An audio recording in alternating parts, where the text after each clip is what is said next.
suka ini gitu. Ya, kenapa dia membuat buku ini gitu. Ternyata kayak banyak secara latar belakang gitu, banyak yang memang memantik dia mengapa akhirnya membuat buku ini. Karena kan kalau misalkan sedikit singkat cerita gini, ini bukunya mumpung ada di sini nih, biar nggak kelihatan bohong gitu, wah ini bohong nih, ChatGPT doang Mas Zinsa, oh, enggak. Nih saya baca tentang kawan-kawan gitu. Jadi pas saya cek, oh ternyata Dan Martel ini dia memang founder beberapa startup khususnya di bidang SaaS gitu ya, software gitu. Dan biasanya teman-teman di bidang software atau programmer, dia akan selalu ada kecenderungan untuk membangun sistem yang berulang gitu, mengotomatisasi proses, terus juga kayak gimana sih maksimalkan leverage-nya itu dalam tim dan teknologi gitu, supaya memaksimalkan impact gitu kan. Apalagi di startup kan kejar dengan waktu, kejar dengan investasi, dan lo harus tepat waktu nih gitu. Kalau enggak nanti rugi gitu kan. Waktu itu meter banget, makanya dia akhirnya bikin Buy Back Your Time. Akhirnya mungkin turunannya banyak nanti kita bahas. Gitu. Boleh next? Mungkin sedikit perkenalan ya kali ya. Gua Sekaya ada di desa, perkenalkan, nama saya Zensa, managing director Pemimpin.id. Jadi kita sebenarnya Pemimpin.id itu apa sih? Pemimpin.id itu kita non-profit organization yang memang fokus pada pengembangan leadership untuk anak muda. Tahun ini sudah 6 tahun kita berjalan, alhamdulillahnya mungkin hampir 2 juta beneficiaries di seluruh Indonesia yang mungkin udah terpapar dengan Pemimpin.id karena kita selalu percaya semua orang adalah pemimpin. Kita selalu mengadvokasikan itu. Cocok banget, by Bayor, ini cocok banget sama kepemimpinan. Nggak cuma harus teman-teman yang udah jadi leader, teman-teman yang jadi founder atau CEO dan lain-lain, atau manajer, tapi juga teman-teman yang mungkin baru memulai karirnya, atau bahkan yang sedang mahasiswa, sedang kuliah, ataupun sedang sekolah. Next. Ada menarik yang di sini, yang prinsipnya yang ini ya, yang beberapa prinsip yang menurutku ini tuh kayak recall banyak hal lah gitu. Yang misalkan kalau di sini aku tulis tuh kayak pas yang pertama yang pas mendang banget itu, waktu bukan sekedar soal manajemen, tapi soal keberanian memilih dan melepas gitu. Ini salah satu yang apa ya, yang juga dirasakan di pemimpin ID atau saya sendiri lah gitu. Karena pemimpin seringkali relate leadership itu ilmu manajemen gitu kan. Tapi bukan, padahal ini lebih lebih jauh daripada itu. Ini sebuah seni. Begitu juga dengan waktu, karena waktu itu kan sesuatu hal yang mahal, dalam artian kita bisa memberi tapi nggak bisa ngambil lagi gitu. Nah, secara filsafat itu dapat banget nih, secara filosofi dapat banget si apa yang ditulis sama si Dan Martel ini. Bahkan kalau aku lihat ini teman-teman Rene Book keren banget, di bukunya itu ada, kalau teman-teman pengen cepet langsung ada ini aja, baca yang peta bukunya gitu. Karena di buku aslinya kalau EPUB-nya itu dia nggak pakai tuh, tapi di teman-teman Rene Book di sini nambahin peta bukunya ya gitu. Jadi teman-teman bisa langsung kayak oh nangkep nih beberapa hal yang emang ini jadi esensi dari buku ini gitu. Nah, ada 3 hal yang di sini tuh kayak apa ya, ringing the bell lah gitu. Kayak bagaimana sibuk itu tidak sama dengan bertumbuh gitu. Karena kita seringkali memikirkan bahwa sibuk itu artinya tambah produktif gitu. Tapi ternyata yang bikin kita tumbuh itu bukan banyaknya apa ya aktivitas yang kita lakukan, tapi apa yang kita perlu pilih dan siap untuk dilepaskan. Nah, ini sedikit romantis karena memang manusia seringkali susah banget untuk melepaskan. Gitu. Terus berani memilih gitu. Berani memilih ini sesuatu yang jadi uh, dia sering mengulang gitu. Jadi dia sering mengulang beberapa bagian-bagian part di buku ini tentang bagaimana sepertinya ada yang belum dimute ya. Nah, terkait berani memilih gitu. Dia ini setelah kita punya fondasi tentang bagaimana sibuk itu bukan soal bertumbuh. Sibuk belum tentu kamu bertumbuh. Juga dia bahas tentang gimana sih starting point kita tuh harus perlu memilih gitu. Perlu juga melepaskan tadi kan. Karena bisa jadi pilihan-pilihan kita ini berpengaruh kepada sekian banyak pilihan yang akhirnya kita juga lakukan gitu.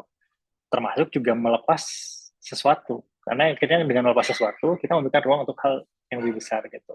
Saya jadi boleh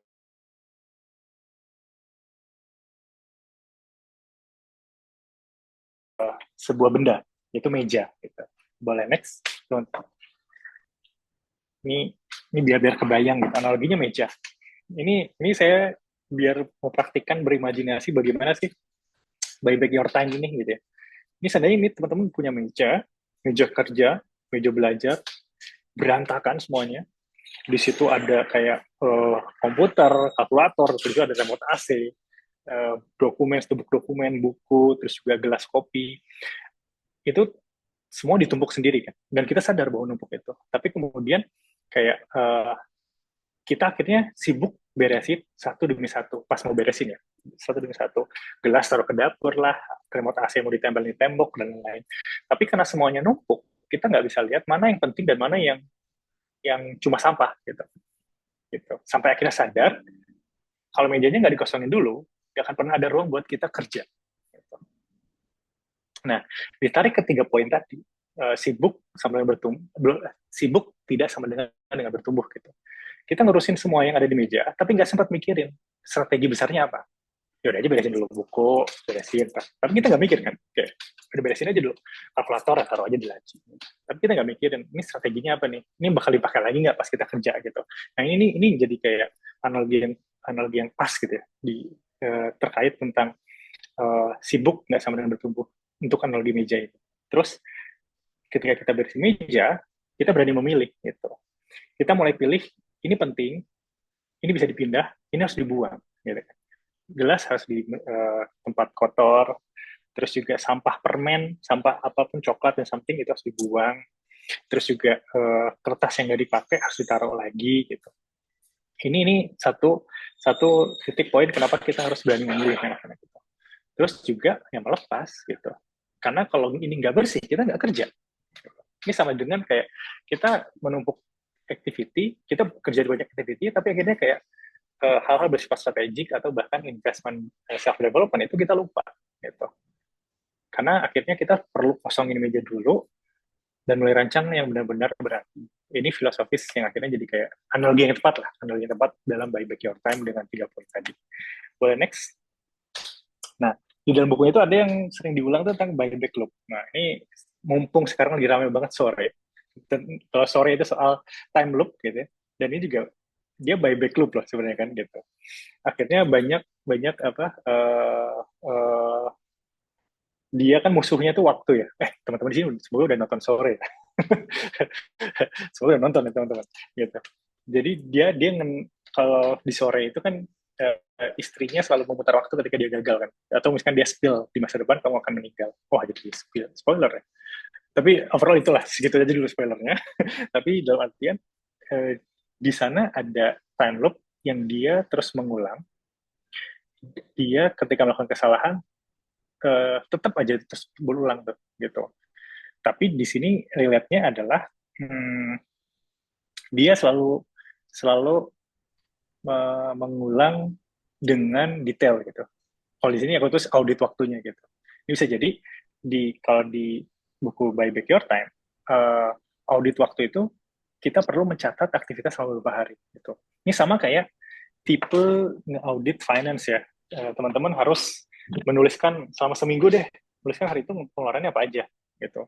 Ketika sudah ditulis pengeluarannya, 1 minggu itu detail, kita rutin dan konsisten, kita lihat, oh ternyata pengeluaran kita di kafe, oh pengeluaran kita ternyata dari transportasi. Akhirnya ada tuh secara mindful data dan kita akhirnya mencatat semuanya. Nah, di sini dan Marvel juga kayak encourage bahwa kita tuh perlu tuh catat aktivitas selama beberapa hari gitu. Sebenarnya paling relate banget di kita itu kita punya Google Calendar kan. Tulisnya di Google Calendar. Even waktu kalian makan bahkan minum gitu. Atau kalian harus belanja ke Indomaret beli rokok kayak atau misalkan beli minuman manis gitu. Nah, itu catat aja dulu.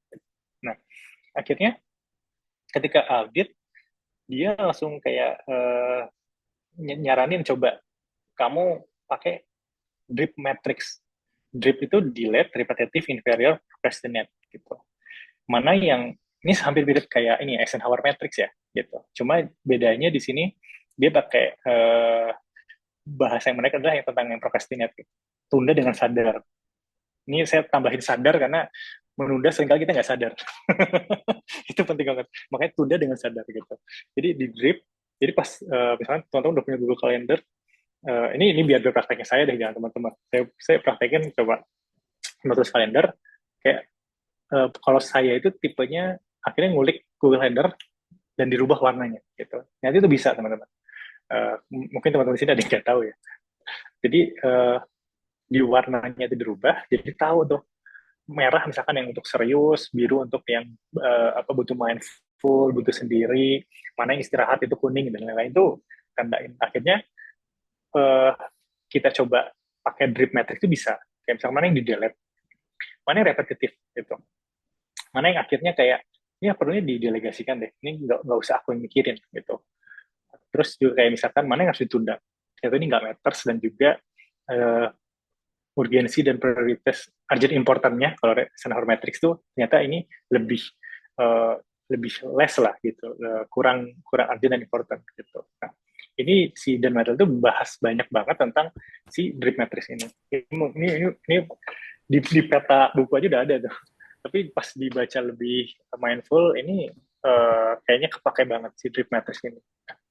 Terus juga akhirnya baru tuh ke konsep si judulnya nih, buy back your time. Kayak gunakan waktu yang dibebaskan ini untuk membangun kapasitas tim, terus juga self development, terus juga strategi kalau teman-teman yang memang banyak beririsan dengan ini ya sebagai founder, leader atau pemimpin, manajer dan lain-lain, atau juga relasinya gitu. Strategi dan relasi ini nih yang seringkali kita lupa gitu. Networking ataupun misalkan ketemu calon klien gitu, ataupun misalkan kalau yang manajer ketemu atasan atau ketemu bawahan, itu penting banget tuh buyback your time karena akhirnya waktu-waktu inilah yang akhirnya bisa dimaksimalkan dari ya drip itu dikonversi ke buyback your time gitu.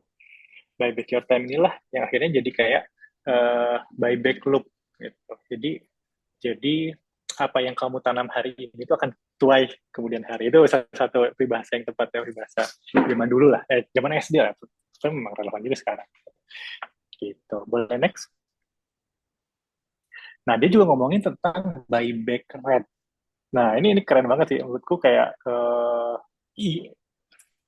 iya gitu. Iya lagi kalau bahasa anak ini ya, bahasa anak Jaksel. Iya lagi gitu. Karena memang di sini dia banyak bahas tentang kayak eh ini menarik sih kayak cara menghitung berapa nilai waktu kita per jam untuk menentukan tugas mana yang memang benar tugas kita gitu. Baik kerjakan sendiri dan mana juga yang delegasi.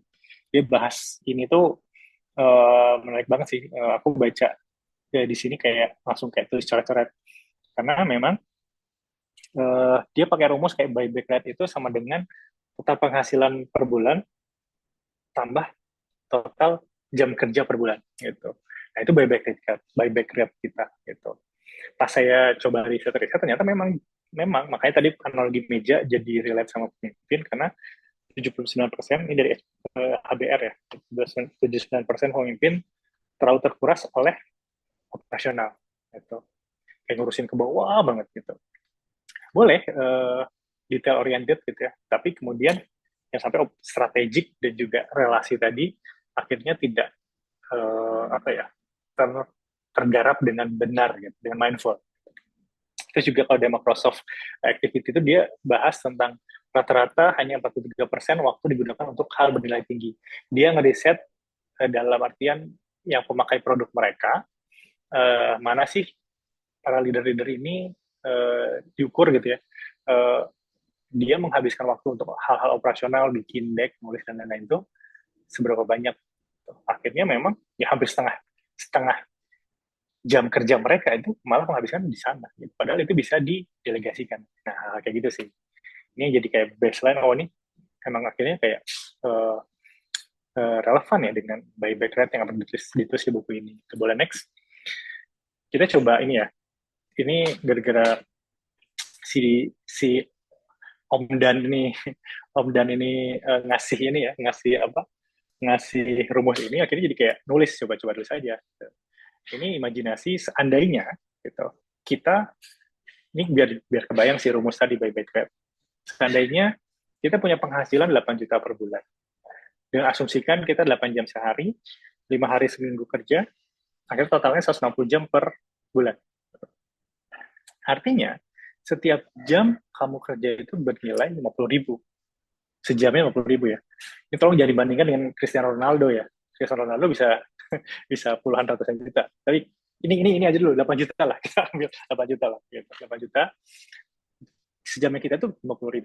Nah, sekarang bayangkan, ketika kalian lembur, atau sampai malam, atau kayak ngedit sesuatu hal yang bukan job desk kalian, ternyata itu kalau seandainya itu harganya ternyata kalau freelance dihitung-hitung ternyata 30.000 15.000 per jam gitu, atau kayak kalian pergi belanja beli alat kantor gitu, tapi pada itu bukan tugas kalian ya, ini di luar, kalau teman-teman bukan admin ya itu berarti kan berbeda ya gitu.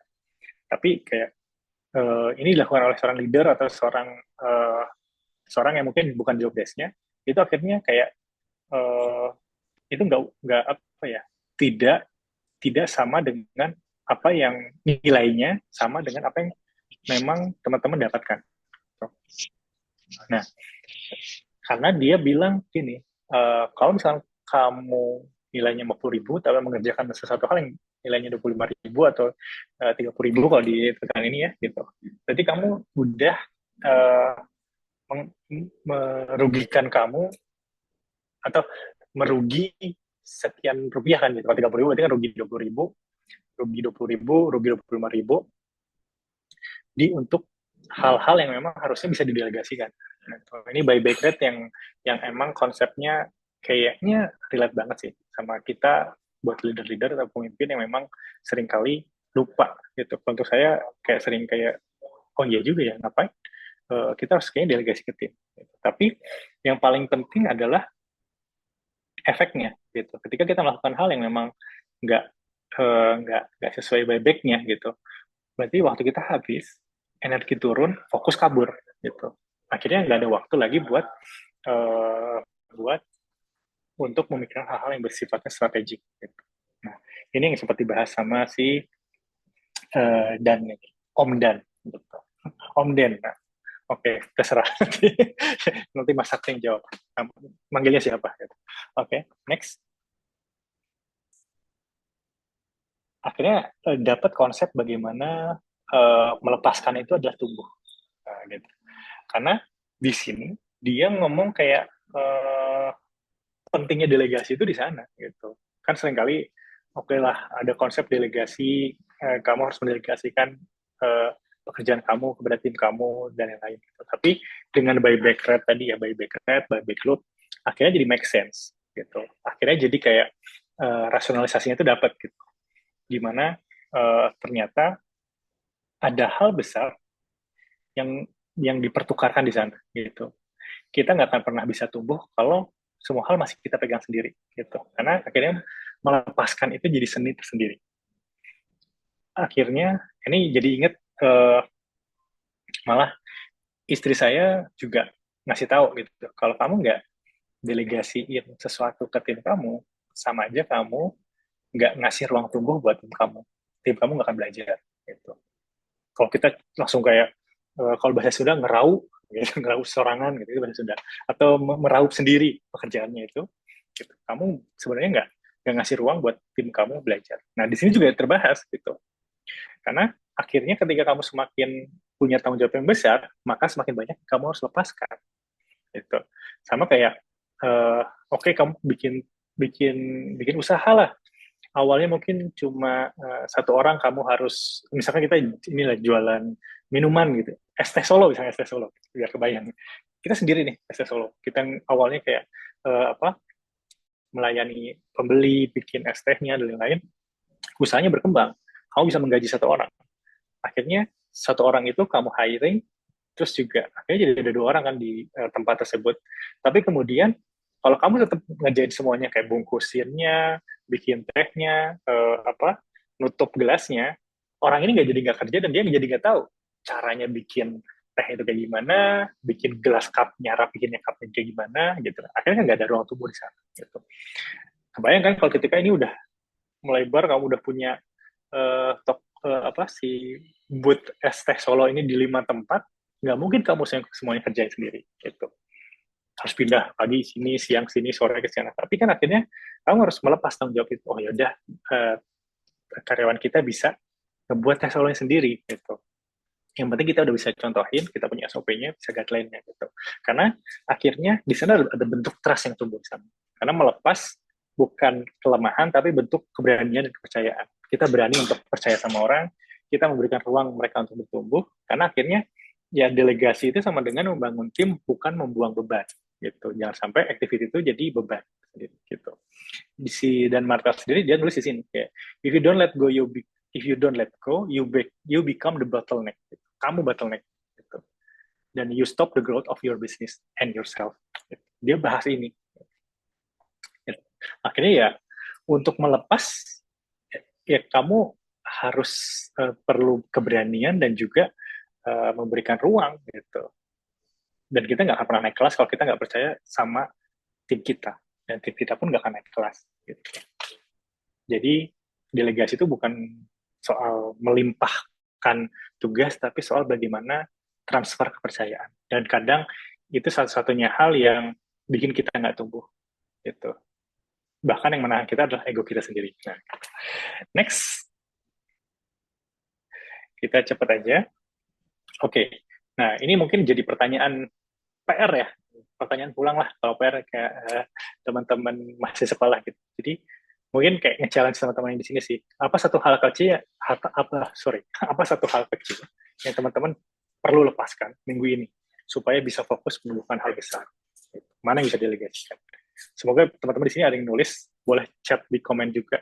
Satu hal yang mungkin coba lepas deh minggu ini gitu. Dan teman-teman harus memikirkan sesuatu hal yang lebih besar tadi. Coba pakai drip matrix-nya tadi ya, yang dari Om Dan. Gitu. Ya, teman-teman yang udah baca buku ini, coba langsung loncat ke halaman itu, cobain aja, catat. Gitu. Karena pada akhirnya, kalau saya nulis ini kayak, waktu itu nggak bisa diperpanjang. Gitu. Tapi bisa dibeli kembali. Dengan keberanian untuk memilih dan melepaskan. Kenapa waktu nggak bisa diperpanjang? Ini ngingetin kita bahwa waktu adalah sumber daya yang paling terbatas.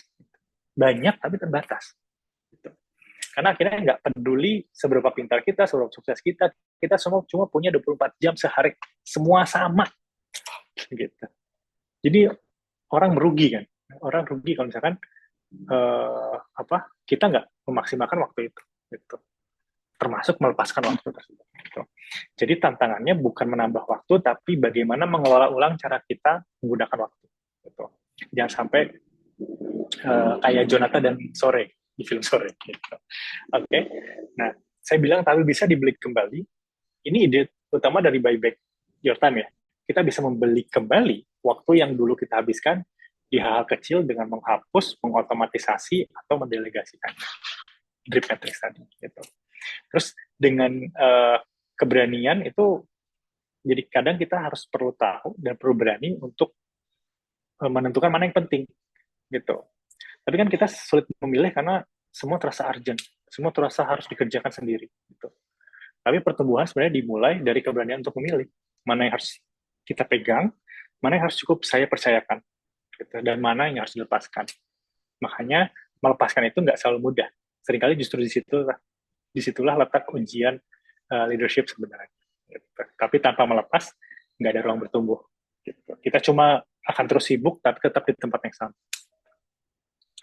Oke, next. Oke, mungkin thank you teman-teman, biji dan biji selasih. Cukup sekian dan terima kasih. Kayaknya kita bisa ngobrol-ngobrol deh. Thank you, aku kembalikan ke Mas Baik, Sakti. baik. Terima kasih Mas Zensal yang sudah memaparkan apa itu buy back your time dari sudut pandang Mas Zensal, terus kemudian membedah satu persatu mulai dari konsep, cara, dan sebagainya gitu ya teman-teman. Semoga ini ya menjadi insight baru bagi teman-teman. Dan kalau aku pribadi setelah membaca buku ini, ada satu hal yang paling aku ingat, dan tadi itu sudah sempat dibahas sama Mas Zensal, yaitu tentang ego. Bahwa seringkali gitu kita nggak mau ngedelegasiin tugas ke orang lain, nggak mau ngasih tugas ke orang lain, itu karena ego kita sendiri yang ngerasa kita tuh superhero di atas semua pekerjaan kita gitu. Udah pokoknya yang dikerjain sama orang lain selain sama gue itu pasti nggak bener. Ada selalu anggapan-anggapan seperti itu. Tapi di buku ini itu dibahas banget kenapa itu terjadi dan bagaimana menyelesaikannya. Dan setelah aku pribadi menerapkan konsep buy back your time ini ya memang terasa lebih lega sedikit begitu ya. Dan oke, mungkin teman-teman setelah mendengarkan pemaparan dari Mas Densa tadi sudah ada yang bertanya, ada yang ingin menanyakan tentang apakah bagaimana cara delegasi dan sebagainya yang berkaitan dengan buku buyback tersebut. Silakan teman-teman boleh disampaikan lewat chat atau boleh raise hand. Nanti akan aku persilakan.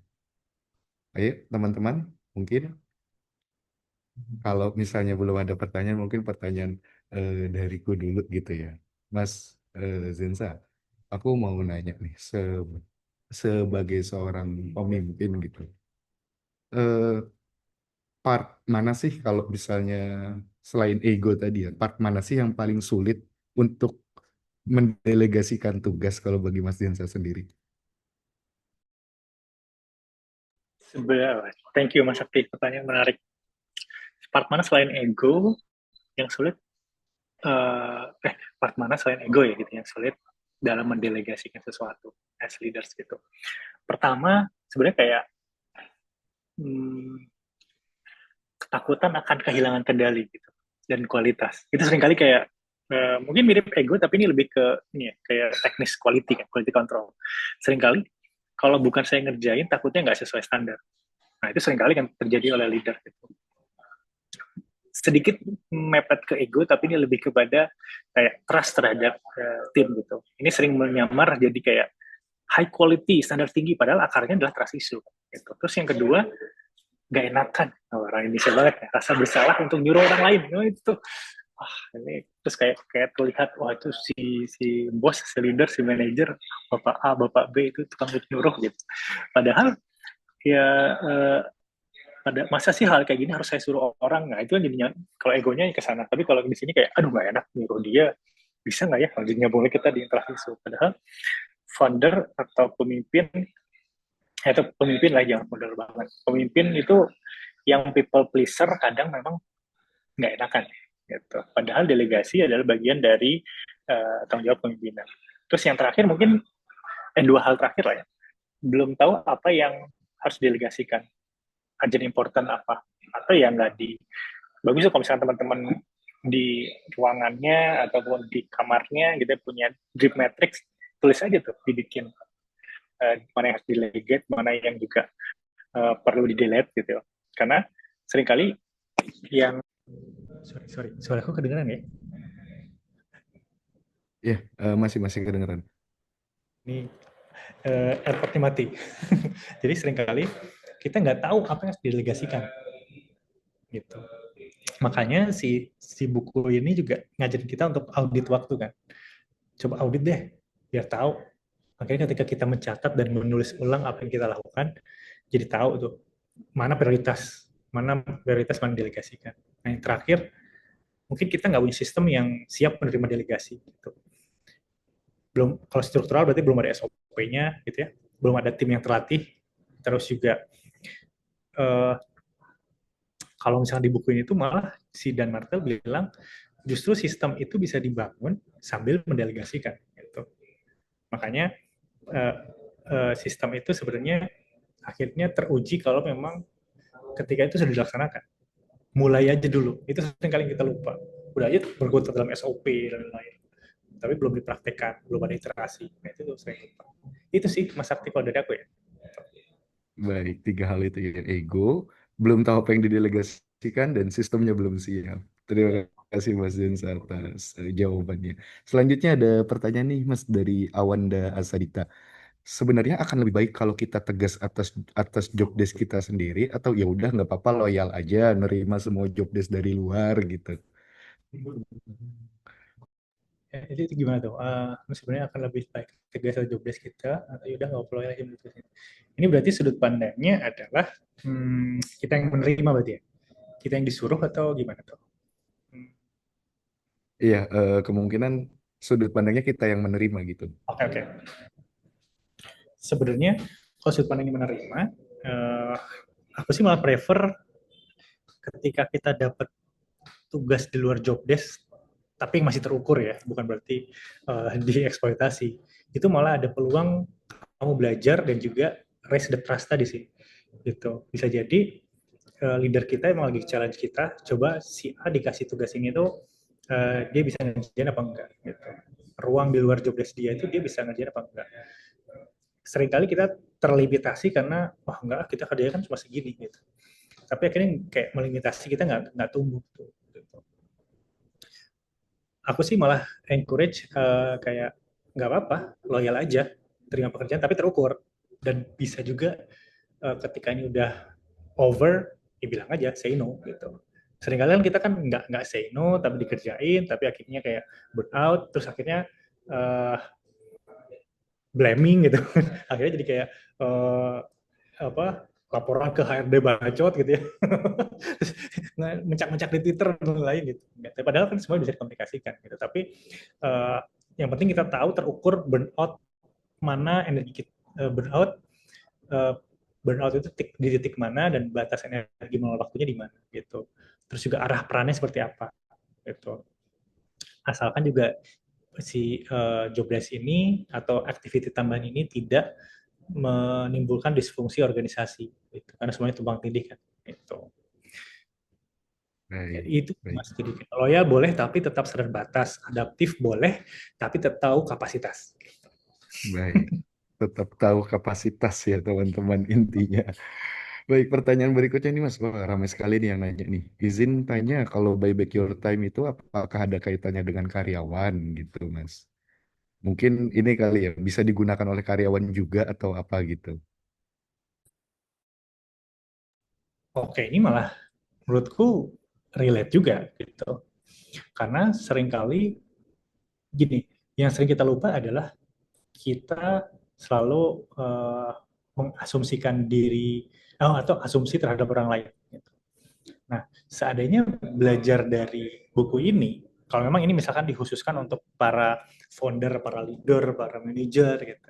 Tapi akhirnya jadi kayak intinya bukan tentang bisnis gitu. Nggak cuma soal bisnis. Bisa jadi ini soal memaknai waktu dan mengambil kendali atas hidup kita. Kalau misalnya dari ilmu leadership ini sebenarnya masuk ke ranah self leadership. Bagaimana kita disiplin, kita mengelola waktu secara mindful, sadar utuh, hadir penuh dalam mengelola waktu. Gitu. Jadi nggak cuma soal kita ke orang lain, tapi bagaimana kita memaknai waktu kita. Gitu.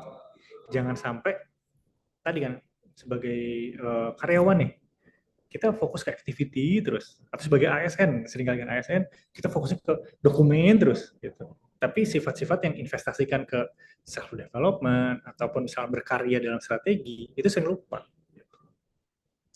Padahal mendelegasikan ini bukan hanya soal jabatan, teman-teman. Gitu. Karena kan akhirnya jadi tahu mana pekerjaan yang bisa diotomatisasi, bisa pakai tools lah, bisa pakai chat GPT misalkan AI, mana bisa ada yang template-nya, ada sistem kerjanya, kan akhirnya bisa ngulik kan. Gitu.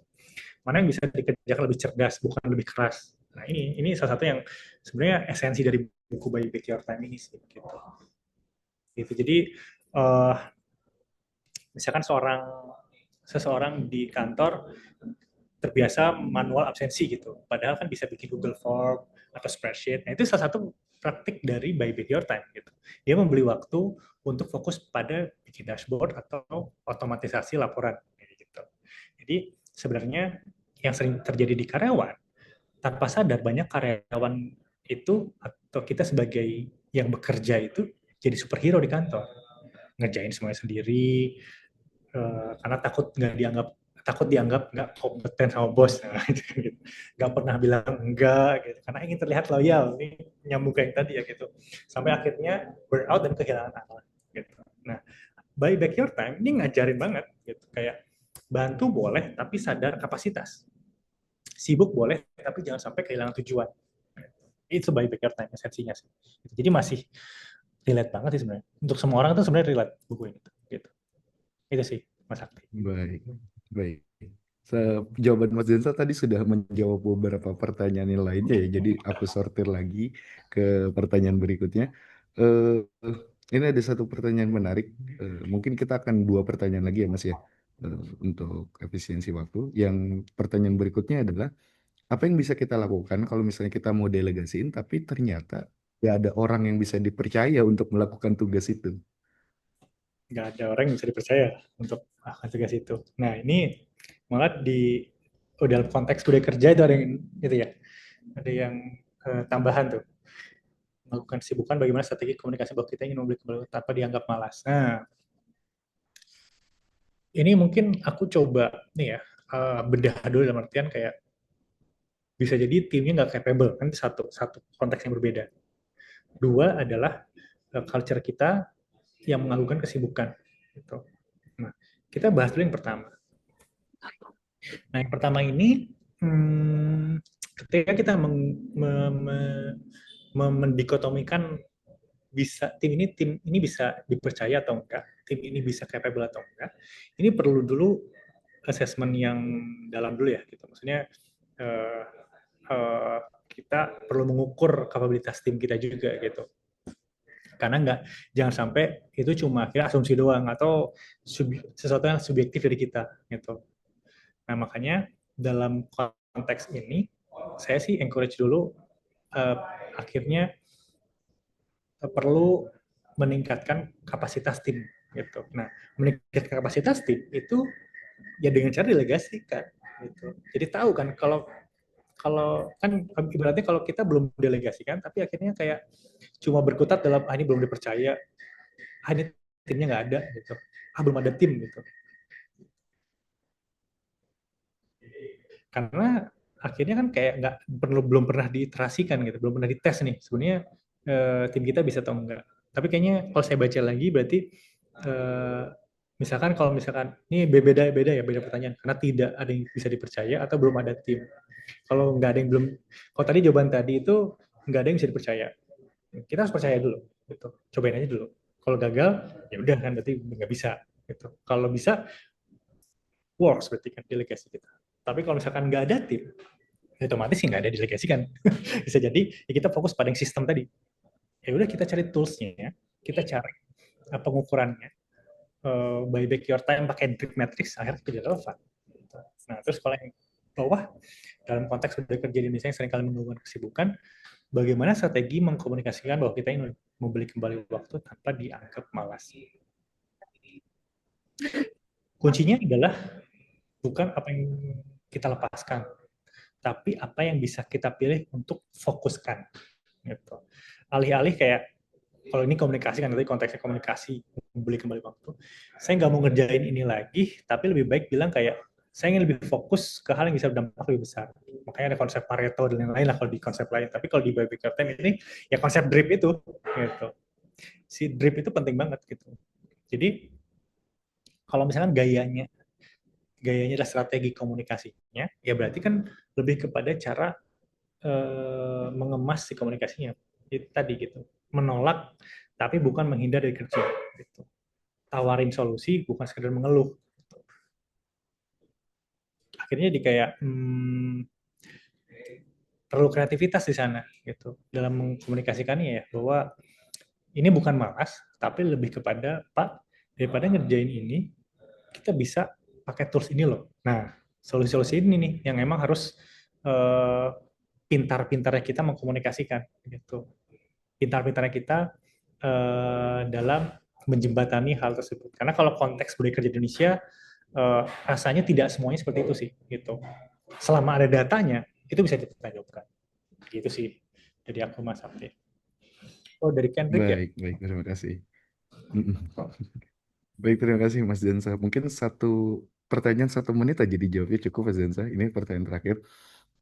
Eh, apa sih tanda kalau kita udah butuh bantuan orang lain atau untuk tanda kalau kita tuh udah perlu untuk mendelegasikan tugas? Silakan Mas. Tanda-tanda yang harus uh, apa ya yang kita coba sadar gitu ya symptoms delegasi menurut buku ini gitu adalah sesuatu yang berulang gitu kan itu dibahas tuh kalau misalkan ini ya kan tadi kan si dan Martel ini kan dia backgroundnya programmer dan SAS entrepreneur ya. Jadi akhirnya kayak sesuatu yang berulang ini ya kalau bisa dibuat SOP dan punya minimumnya, ya udah bikin aja dulu itu. Berarti itu harus delegasiin aja, itu bisa didelegasikan gitu. Terus kayak kalau misalkan di dalam buku ini dia bahas hmm, tentang bottleneck ya kalau nggak salah gitu. Kalau misalkan ada proyek atau pekerjaan yang kayak cuma nunggu kamu terus gitu, harus nunggu dari kamu terus gitu. Padahal menurut kamu ini decision-nya bisa mikro gitu, bisa bisa tim kita yang decision, nah itu berarti harus didelegasikan. Cuma memang ketika kita bahas delegasi, seringkali perlu juga endorsement terhadap uh, apa ya, decision making. Si A ini bisa decision making ke A ya, gitu. Si B bisa decision making ke B ya. Gitu. Nah, transfer trust itu juga nih akhirnya penting sih, gitu. Jadi menurutku dua hal itu sih. Kalau dari khususnya dari buku si By Back Your Time ya, gitu. Jadi kapan sih pas untuk delegasikan tim? Pertama, kalau misalnya tugas ini berulang dan bisa di cover oleh SOP atau bahkan tim kamu bisa, berarti ya udah tim kamu gitu. Yang berulang itu pasti. Yang kedua, kalau sesuatu halnya kamu jadi bottleneck-nya gitu. Nungguin kabar dari kamu ketika kamu harus kerja yang lain, nah itu berarti udah bottleneck, ini bisa didelegasikan harusnya. Gitu sih. Itu sih Mas penting. Baik. Baik, terima kasih banyak Mas Dinsa atas jawabannya dan teman-teman mohon maaf yang pertanyaannya belum terjawab karena waktu kita terbatas ya teman-teman. Jadi mungkin selanjutnya langsung saja singkat saja Mas closing statement dari Mas Dinsa untuk buku ini atau untuk apa yang ada di bahasan kita sejauh ini. Silakan Mas. Nah, saya malah ini ya, encourage teman-teman juga nih, kalau misalkan masih ada pertanyaan ataupun ada aha moment, boleh di mention di story Instagram ataupun di LinkedIn gitu, mention aja ke Zinsa Rahman.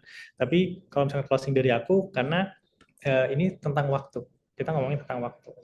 Hari ini kita nggak cuma bicara soal waktu, gitu. Hari ini kita bukan cuma bicara soal manajemen, tapi soal keberanian untuk memilih, melepas, dan untuk akhirnya bisa bertumbuh, gitu.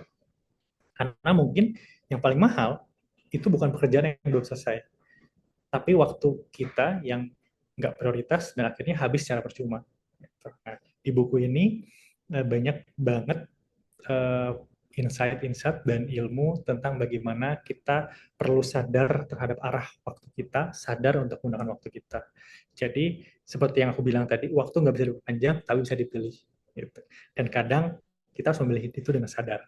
Sadar utuh, hadir penuh. Itu sih, Mas Sakti dari aku. Baik, luar biasa sekali. Terima kasih Mas Densa.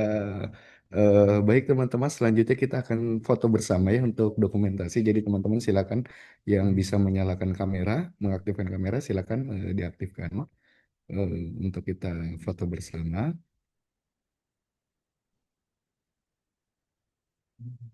Silakan. Baik,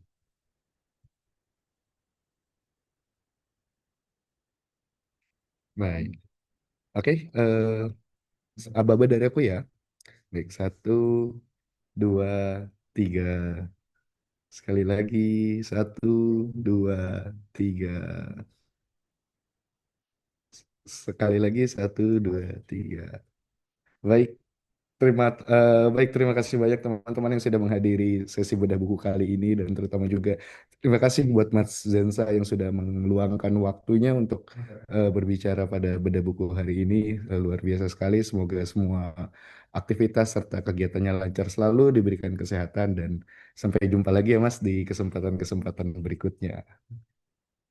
Dan untuk kami ingatkan lagi teman-teman, bagi yang ingin memberikan feedback tentang acara hari ini, silakan langsung ketik di link teman-teman SID Feedback by Back untuk mengisi feedback dari teman-teman. Karena saran dan masukan dari teman-teman tentu saja dibutuhkan oleh kami. Dan bagi teman-teman yang membutuhkan sertifikat dari acara hari ini, silakan untuk mengisi link yang telah disediakan. Nanti akan dibagikan juga di grup WhatsApp ya teman-teman. Dan juga kami menginfokan buku-buku baru kami yang sudah terbit. Itu ada Kitty Language, itu adalah buku tentang bahasa kucing, bagaimana kita bisa mengenali dan memahami bahasa-bahasa kucing kita, hewan peliharaan kita tuh lebih baik lagi. Nah, terus kemudian ada Autocracy INC, ini adalah sebuah buku baru banget terbit. Ini bercerita tentang atau menganalisis tentang bagaimana kediktatoran di dunia ini semakin bersatu dan semakin kuat untuk melemahkan demokrasi. Itu buku sosial politik. Dan terus kemudian yang akan terbit adalah Measure What Matters. Ini balik lagi ke buku bisnis, tepatnya manajemen bisnis, untuk bagaimana kita tuh membangun sebuah organisasi yang memiliki tujuan yang sama, saling kolaboratif, dan bisa sama-sama untuk menumbuhkan organisasi atau perusahaan tersebut. Oke, next. Dan jangan lupa juga untuk memfollow medsos Rene Book di IG, TikTok, Twitter, dan YouTube. Ada di penerbit Rene Book semua ya, rata-rata namanya. Dan next. Oke, baik. Dengan demikian maka berakhir juga acara kita pada malam hari ini.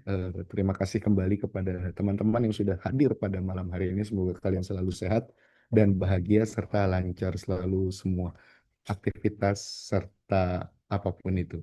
Sampai ketemu lagi di bedah buku berikutnya. Dadah.